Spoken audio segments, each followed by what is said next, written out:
Hello guys, how are you? Welcome to a new feature introduction tutorial. And today I am presenting summary. I will use 3 examples to demonstrate the use of the summary feature.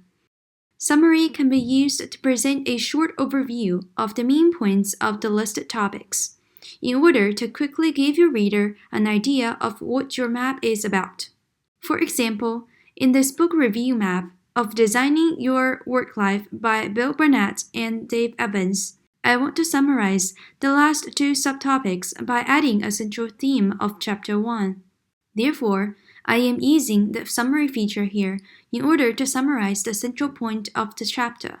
Reframe the sentence "good enough isn't enough" to "good enough is great for now." By adding a summary here, it is a clear chapter overview for my readers to quickly understand the theme of Chapter 1. Let's move on to the second graph here.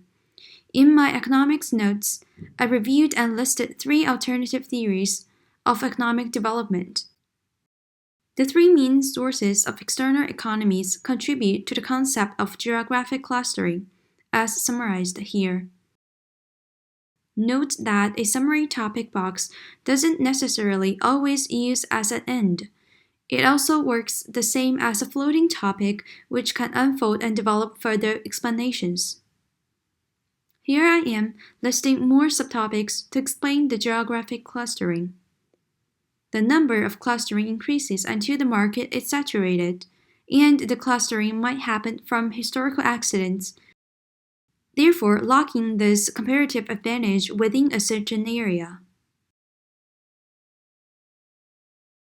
Summary can also serve as a categorizing feature by grouping certain subtopics.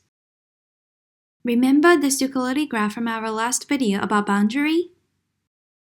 You can simply replace the boundary with summary.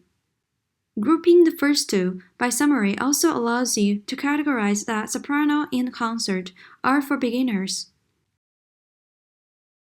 Same as other feature, summary is customizable as well.